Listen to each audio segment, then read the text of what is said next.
Emang harus dibuka di sini ya? Ya kalau enggak sih enggak apa-apa juga. Itu ada problem sama bapak gue sih, kayak masalah rumah aja. Assalamualaikum warahmatullahi wabarakatuh. Selamat datang di podcast gue, podcast pertama gue. Dan di podcast pertama ini gue udah kedatangan dua sahabat gue. Ada Bebel dan juga Akbar. Hai. Dan di podcast ini kita sharing bareng, kita ngobrol-ngobrol santai, enjoy lah pokoknya. Sebelumnya nih katanya sih kan kalian suka traveling nih. Gimana nih? Ceritain dong pengalamannya waktu Kan sama lu traveling. juga anjir. Cerita lah. Yang mana nih? Yang paling baru? Waduh. Serah anjir, jangan sombong lu. Ntar kesannya pamer nih gimana nih? Yang paling baru kan dari Lombok. Serah. Dari Lombok. Asik sih dari Lombok. Nusa Tenggara Barat cuy. Ini Rinjani. Terus, gimana tuh? Apa yang gimana? Enggak, kalian di sana ngapain sih? Oh, kita naik gunung. Naik Kita gunung. kalau jalan-jalan selalu naik gunung kan ya? Gitu ya. Tujuan utamanya kita selalu naik gunung. Terus kan di poin video ini nih kan kita mau bahas hal yang sedikit sensitif nih tentang agama. Wah. Jadi gimana sih kan kalian sebagai seorang traveler membawa diri kalian nih ke lingkungan baru, ke ya mungkin budaya baru, bahkan agama berbeda, gimana sih? Kalau gue sih ya pinter-pinter bawa diri sih. Soalnya kalau kita baik, pasti kita akan ketemu orang baik kan? Iya, benar. Terus kalau soal agama, gue pernah sih ditanya, agama lu apa? Ya sejauh kita jalan-jalan kita nggak pernah ditanya Nggak agama pernah. lo apa. Terus kita di-judge mungkin atau nggak pernah sih. Semua orang baik sih. Jadi selama ini adem-adem aja ya. Adem. Nggak ada. Jalan-jalan balik lagi ke iman kita sih. Toleransi kan? Toleransi orang Indonesia cukup bagus. Kalau misalnya kayak gini nih, kan kalian pernah ke daerah Barabai sana kan, hulu sungai yang mereka kan kepercayaan doang nih, nggak punya agama gitu. Kita sebut aja keharingan ya. Iya. Mungkin. Apakah ada kebudayaan di sana yang bikin kalian shock atau kaget gitu? Ada nggak sih? Enggak sih. Enggak sih, cuma Kalau kaget sih enggak, cuma kayak melihat sesuatu yang baru tuh jadi pengalaman banget buat pribadi, apalagi ngeliat langsung di lapangan kayak belajar banget. kalau gue sih kalau kaget pernah Gimana? disamperin anjing anjir. Kenapa tuh? Disamperin anjing kok kaget ya? Naik gunung kan. Hmm. Terus tuh ada orang nggak suka adat di situ mungkin bawa hasil buruan babi. Iya. Sama anjing-anjingnya di kaki gua itu anjingnya. Wah, kacau. Oh berarti di sana tuh masih bukan masih sih boleh makan babi ya? Nah, mungkin soalnya mereka bawa babi kemarin. Hmm. Katanya emang buat makan. Ya nggak apa-apa sih. Ini namanya juga Hmm. percayaan orang kan. Dan bahas agama nih, gimana ya ngomongnya? Pandangan kalian deh ke anak zaman sekarang atau milenial nih tentang agama itu gimana sih? Kalau menurut gue sih anak zaman sekarang memandang agama itu kayak ya udah agama lo, agama gua. Jarang menurut gue ada yang saling mengingatkan, ada yang menegur gitu. Jadi mungkin karena society juga kali ya. Karena society yang sekarang agak susah. Minded Iya. gitu. Sekarang mewajarkan atau menormalisasikan sesuatu yang sebenarnya dilarang oleh agama apapun. Terus contohnya agama mana yang mengajarkan kita untuk berzina kayak gitu. Cuman sering sekarang ya normal. Malah jadi bangga ya. Iya. Terus minum-minuman beralkohol. Mungkin agama dilarang mungkin nih menurut pandangan gue sebagai orang awam nih. Dengan pembelaan bahwa kita semua berdosa, cuma berbeda dengan cara dan jalan yang berbeda. Sebenarnya ya dosa aja. Dosa aja. Ada pembelaan. Yang ada itu menurut gue sih malah kayak yang orang gak gitu dengan adanya pembelaan kayak gitu malah merasa ada nih pembenarannya. Nah, iya karena ada pembenarannya. Maka dari situ muncullah normalisasi berikutnya gitu kayak berakar aja. Kalau dari kalian sendiri nih, pengalaman pribadi tentang agama di keluarga kalian sendiri atau di masa kecil sendiri. Kalau Gimana? kalau di keluarga gue nih agama sangat kental. Gitu ya. Bapak gue umrah 2 kali nih sama ibu, haji sekali. Kalau kecil gue diwajibin ngaji harus tamat. Berarti dari kecil itu udah emang gimana ya, tanda kutip agamis banget. paksaan gitu. Enggak sih. Emang diarahkan, diarahkan. diajarkan. Mungkin zaman sekarang aja kan makin gede, pergaulan makin luas. Mungkin yang itu agak terkikis yang belajar waktu masih kecil itu terkikis mungkin. Tapi insya Allah masih ada kok. Kalau dari Bebel gimana nih? Pengalaman ya dari kecil gimana? Tumbuh besar di keluarga yang tempat tinggal Muslim adalah minoritas. Di tempat gue Di mana dulu. tuh? Oh ya, boleh kalau tahu. boleh sebut aja. Ini Percahu, Kalimantan Tengah. Ini Kabupaten Pedalaman ya? Murung Raya. Ini pedalaman banget. Kalau dari sini tuh 13 jam lewat darat.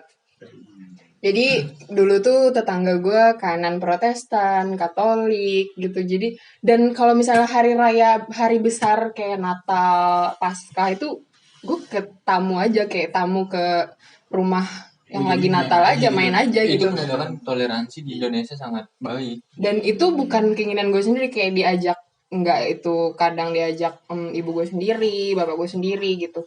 Dan nggak apa-apa gitu loh. Dari kecil gue emang udah diajarin kayak gitu. SD juga guru gue ibu apa ya, kalau misalnya di Kristen tuh yang bunda-bunda gitu kan, susteran. Itu mereka yang ngajarin gue kayak SD. Jadi gue tuh udah berbaur sama hal-hal kayak gitu dari kecil. Pluralisme, ya. Dan sampai mungkin karena itu jadi ke bawah sampai sekarang. Nah, kenapa gue pindah ke sini? Itu niatnya adalah untuk lebih mengenal agama gue sendiri. Karena kita tahu Martapura adalah kota Serambi Mekah. Iya, agamis banget. Ya. Dengan tujuan gue semakin agamis kan. Ternyata kita terbuka aja ya, kita nggak usah naif sih di sini ya kan. Kacau. Nggak gitu sih, kayak gue belajar banyak banget dari Kabupaten Banjar, khususnya Martapura. Gue sekumpul, gue belajar banget kayak agama. Cuma ya mungkin manusia nggak sempurna ya. Jadi gue mungkin ada aja jeleknya. Iya. Dan bisa dibilang gue sekarang nggak berjilbab. Itu kan ada kaitannya dengan agama kan pasti. Soalnya kan jilbab tuh kan Muslim tuh identik dengan Iya, seorang muslimah itu identik dengan jilbabnya tertutup. Tapi gue juga punya alasan kenapa gue nggak pakai jilbab gitu. Emang harus dibuka di sini ya? Kalau enggak sih nggak apa-apa juga. Itu ada problem sama bapak gue sih, kayak masalah rumah aja kan. Berimbas nih sama perilaku. Iya. Kalau bisa dibilang kayak gitu. Kita taunya kan seorang anak perempuan kalau pakai jilbab itu untuk melindungi ayahnya dari siksa api neraka kan. Kebetulan gue punya problem. Nggak gitu juga cuy. Kebetulan gue ada problem sama bapak gue gitu, kayak nggak deket dan nggak harmonis gitu. Keluarga gue ada sesuatu lah gitu kan yang nggak bisa kita buka di sini. Nah, kebetulan gue sebagai anak perempuan bukan cinta pertama bapaknya gitu. Oh, biasanya bapaknya kan bukan iya. Kalau yang Iya. cewek kan biasanya gitu. Cinta pertamanya bapak. Biasanya kan ya gitulah. Cinta pertama tuh bapak biasanya. Dan lu nggak ngerasa gitu. Semoga nanti gue akan merasa. Mungkin belum. Soalnya kan kalau Gue lagi mencari itu sih. Kalau pakai jilbab soal panggilan hati kan, bukan karena paksaan. Tapi sebenarnya gue bukan mau membela diri gue sendiri sih. Nggak cuma gue, banyak cewek di luar sana yang nggak pakai jilbab, tapi dia nggak jauh dari agama gitu. Iya. Dia taat, dia tuh sebenarnya taat, cuma covernya aja dia nggak pakai jilbab. Kita nggggak bisa satu sisi di diri dia. Gue nggak bilang gue ya, tapi cuma kayak ya gue pernah nemu gitu, ini cewek tatoan, ini cewek nggak pakai jilbab. Ya, Ini kita- ternyata dia tuh sholat 5 waktu loh. Kita nggak bisa nilai Iya, nggak bisa apapun nilai. dari covernya. Iya. Itu menurut gue yang manusia tuh nggak bisa nilai secara langsung cuma dari oh dia nggak pakai jilbab berarti dia nakal nih. Iya. Bahkan sekarang ada yang pakai jilbab ngerokok loh, Bahkan sekarang minum minuman beralkohol, makan babi, dan bahkan kita nggak bisa nilai dari satu aspek aja. sering yang orang-orang yang gue kenal nih, bukan artinya semua nih, cuma terkadang ada beberapa yang gue kenal cewek dia berkerudung, looknya rapi, looknya agamis, tapi ternyata wah player, Oh. Player tuh apa bang? Kita buka-buka mungkin aja saya nggak ngerti nih. agak nakal lah mungkin, yang nakal-nakal gitu. Ada temen lu. Ada. Tapi itu nggak bisa disalahin lagi loh, iya. nggak bisa Itu- disalahin kita- kerudungnya kita nggak bisa lagi. nyalakan covernya, kita nggak bisa nyalakan itu Setidaknya dia udah mencoba untuk Iya. untuk mewajibkan itu gitu. untuk memenuhi syariat. Nah, itu sih. Gimana ya? Kalau soal agama nih kan di Indonesia tuh masih rada-rada sensitif ya. Iya. Sekarang apa-apa dikaitkan dengan agama, politik. Politik, agama. Bahkan vice presiden atau wakil presiden kita aja. Berat sih kalau sama presiden bukan mayoritas. Maksud gue kan Sama kayak aja jadi presiden. nggak tahu sih, gue bukan ngejudge ya, gue ngerasa kayak Mungkin kita salah di situ. Mungkin kita salah di situ. Kita terlalu memandang apa agama dia, bukan apa visi misi dia. nah iya benar kayak itu. Iya. Setuju. Harusnya kan kita menilai seorang pemimpin, agak berat nih bahasanya nih. Kita menilai seorang pemimpin dari apa kontribusinya untuk negara atau visi misinya untuk negara. Soalnya ada juga Programnya. kan, ya kayak pemimpin sebutlah Ahok lah misalnya, kayak banyak nih yang nolak Ahok padahal kan dia Gue setuju dia. seorang yang Dia itu kompeten kan, Iya, kompeten. disiplin, tegas juga. A bilang A, B bilang iya, B. tapi banyak yang Karena agama, Iya. karena dia minoritas. Karena dia minoritas. Dia Just because. Tionghoa. Cuma nggak ada masalah sebenarnya. why gitu Gue punya pertanyaan nih, kalau misalnya kalian ditempatkan di sebuah pemilu yang mana yang dipilih ada pilihan satu agamanya seagama, kita nggak usah sebut agama ya, seagama, terus yang satu nggak seagama, tapi yang seagama udah punya latar belakang korupsi, Nggak baik. jelek, nggak baik segala macem, tapi kita ngelihat visi misi yang nggak Ya. seagama tuh bener. Menurut sih, Lo akan milih yang mana fakta nih? aja sih. menurut gue sih kalau soal agama itu soal perilaku. Iya itu. Soal perilaku bukan. Agama tuh kan ya udah diri dia aja gitu loh maksudnya. Kalau dia nyalon gimana tuh kan yang kita lihat itu fakta dia Di gimana lapangan, kan? iya, sepak terjang dia kayak gitu lah pokoknya. Kalau agama tuh kalau di politik ya nomor 2 lah kalau menurut gue. Percuma kan kalau seagama mungkin, tapi mungkin kelakuannya atau sifatnya gak baik. Tapi kalau jujur Indonesia masih nggak bisa kayak gitu sih. Indonesia Gimana masih maksudnya? Indonesia nggak bisa punya presiden yang punya pemimpin yang beda agama menurut gua, beda agama sama minoritas, sama mayoritas. Ya kan ada Karena- segelintir orang yang merasa pemimpin harus memiliki agama yang sama dengan mayoritas. Karena Bukan bermaksud untuk menyalahkan, emang ada itu seruhan. Memang ada suruhannya kayak gitu. Memang ada suruhannya kayak gitu. Cari pemimpin, Kita sambil belajar aja ya, Cari maaf pemimpin kalau yang- salah, koreksi di bawah.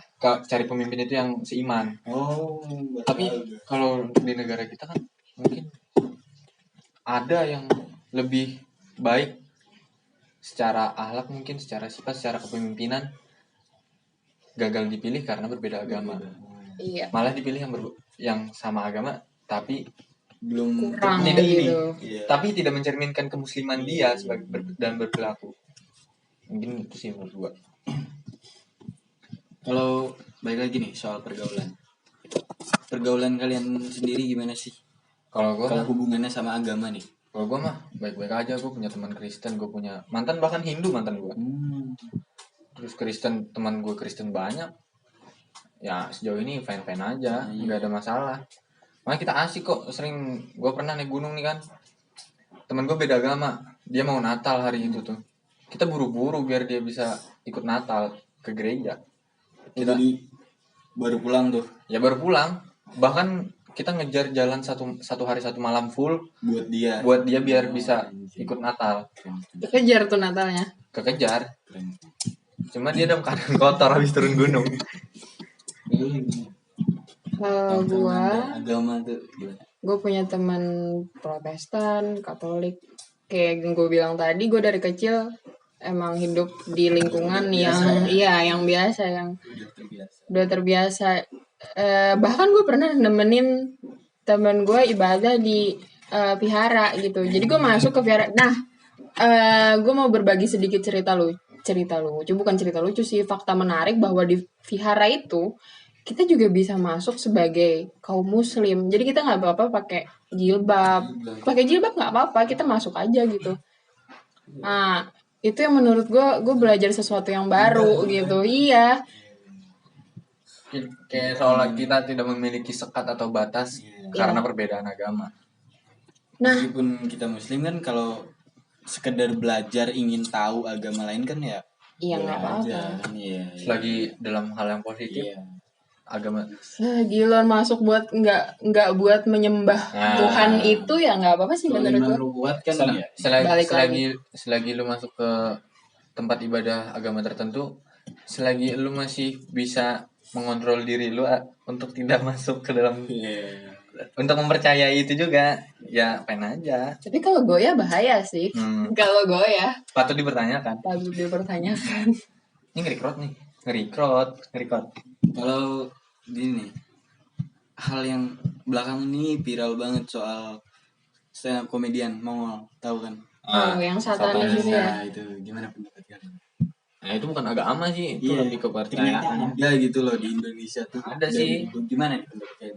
Kan baru sekarang nih Ramenya. Iya, ramenya. Menurut gue sih, ya kalau orang nggak punya bilangnya ya, kalau orang nggak punya pendirian dan basicnya emang nggak ada pendirian, terus orang pengen tahu mungkin aja sih kejebak dalam itu, dalam satanis. Sebagai anak muda harus segimana baiknya mandang cerita Mongol tuh sebagai sebuah pelajaran gitu. Jangan malah keikut atau malah nyari tahu gimana ya masuk satanis biar dapat duit, nggak gitu kayak. Rumornya masuk satanis dapat uang kan?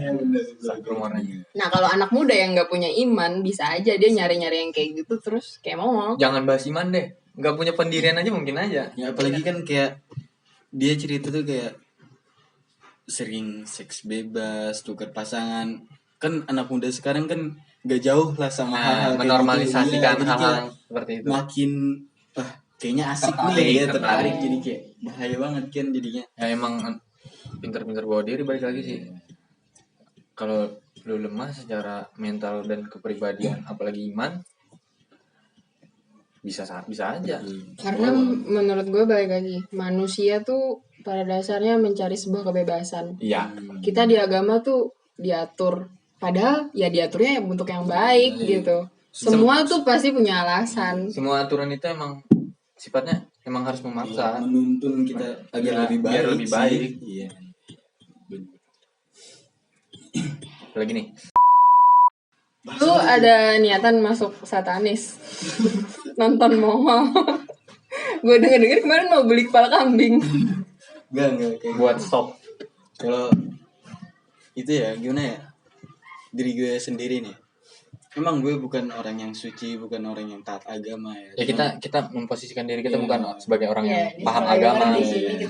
Kita sebagai orang awam yang memandang fenomena tersebut. Jadi minta maaf kalau ada salah. Dengar cerita Mongol kayak bukannya tertarik sih, cuman kayak lebih impresi. Ternyata ada ya gitu loh di Indonesia dan sebesar itu gitu loh. Jadi gue tuh cuman penasaran dan tertariknya tuh karena kayak kebersamaannya itu loh. Karena Mongol pernah dia bilang kayak gini kan, kalau lu waktu dulu ya dia masih di satanik, kata dia kan, kalau lu datang ke pendeta atau ke ustadz, lu bilang ada masalah, tat saya punya masalah nih, saya punya utang gini, berdoa. Lu disuruh apa gitu? Berdoa katanya kan, kata ustadz pasti gitu. Sedangkan di satanik kata Mongol, kalau lu punya masalah, teman-teman gue punya masalah, gue punya utang gini dibantu secara langsung. Lu punya berapa nih, kita punya segini, semoga membantu. Nah gue tuh di situ tertariknya tuh di situ, kayak keharmonisan dan keindahannya tuh terletak di situ gitu loh, terlepas dari hal yang negatif yang mereka semua lakukan. agama emang harusnya begitu. Cuma kita setidaknya berdoa dulu, baru nanti ada hal-hal yang mengikuti setelahnya, bukan hanya jadi satanik. Tapi sebenarnya dari doa benar-benar ada keajaiban loh. Ya nggak sih, sholat tuh sebenarnya ngaruh banget. Doa tanpa usaha juga kan sia-sia. Doa tanpa usaha sia-sia, usaha tanpa doa sombong. Ya kayak jodoh lah, jodoh di tangan Tuhan, tapi kalau lu Diam di kamar, ya mungkin dapat. Gimana mau dapet gitu kan, sama aja. Cuman itu gue senang belajar agama lain tuh, kayak karena semua agama tuh kan ngajarin cinta damai, kasih sayang gitu loh, kayak asik aja gitu denger cerita orang, pengalaman orang tentang agama dia. Makanya dari situ gue tertarik, dan dari situ juga gue bikin podcast ini gitu loh, tentang agama. Sebenarnya ini agak sensitif banget ya. Kalau di Indonesia kayaknya di semua dah kalau kita bahas agama cukup sensitif. Soalnya itu kan lebih ke pribadi, lebih ke budayaan luar ya. Kalau agama itu sensitif banget ya. Karena kebanyakan dari mereka tuh kurang percaya sama Tuhan. Mungkin terakhir nih, mau pesan atau apa gimana buat anak-anak zaman sekarang tentang tongkrongan dan agama? Kalau dari gue pribadi nih ya, untuk anak-anak muda dan circle-nya masing-masing, dalam toleransi beragama atau yang kalian sering sebut open minded, itu nggak ada salahnya. Cuma jangan sampai kayak yang kita bilang tadi malah menormalisasi hal-hal yang sebenarnya itu dosa gitu. Ya, nggak ada salahnya mengingatkan, menerima perbedaan dan menghargai perbedaan aja. Jangan takut dijudge, jangan takut dibilang orang sok suci gitu loh. Ya. Kalau niat kita emang ngebenerin dia kan, ya udah nggak apa-apa. Asalkan kita udah ngomong, kedepannya ya gimana dia lagi kan gitu kan. Menurut gue sih ya sama sih, berhentilah untuk menormalisasikan sebuah keadaan yang tidak benar sebenarnya. Berintoleransi dalam agama itu sangat bagus, tapi bertoleransi terhadap syariat mungkin menurut gue salah sih. Kalau syariat menurut gue kalau ngurusin banget menurut gue salah juga sih. Iya nggak sih? Iya. Kayak kita kayak ngobrol, lu jangan keseringan dong minum-minum kayak gini. Ya, sambil dibikin jokes aja. Terlepas dari agama nih, untuk kesehatan pun tidak baik. Gitu. Entah itu minum-minum atau seks bebas atau apapun itu. Nggak bagus gitu. Oke, jadi itu ya tentang agama kita pada hari ini. Ya, paling gitu aja sih teman-teman. Gue mau ucapin terima kasih dulu nih buat kalian udah nyempetin hadir di sini. Dan siap, terima kasih sudah diundang. Ya, ngomong santai lah. Mungkin kita bakalan ketemu lagi. Gimana? Kalau misalnya ada salah-salah kata kayak tadi ya, soalnya kan ini benar-benar sensitif banget bahas agama. Kita juga orang awam. Iya, kita bukan ahli, kita bukan. Kita cuma mengatakan pandangan kita sebagai pribadi nih, bukan secara universal bahwa itu benar adanya. Itu emang pikiran pure dari pikiran itu kita sendiri. Terlihat di lingkungan kita aja gitu kan. Ya, thank you sekali lagi ya. Udah datang, udah nyempetin. Mungkin buat kalian yang masih di luar sana masih kayak normalisasi hal-hal yang seharusnya tidak, ya lebih baik muhasabah diri. Ya emang harusnya. Tapi itu dimulai dari diri sendiri sih, bukan jangan malah lo melihat orang lain dulu di sekitar lo, diri lo sendiri aja dulu. Nih gue gimana nih gitu. Gak usah lo mulai dari orang lain, tapi dari diri sendiri. Oke lah, gitu aja lah. Mungkin kita bakalan ketemu lagi. Gak tahu kapan, besok atau malam ini. Kalau mau ngopi bareng sini, ngopi bareng. Sokin yuk. Pasti ada di deskripsi box ya. Baik, gitu aja. Sampai ketemu lagi. Assalamualaikum warahmatullahi wabarakatuh. Ciao. Salam sejahtera bagi semuanya. Semoga Tuhan selalu memberkati kalian semua dimanapun kalian berada. Cheers. Habis.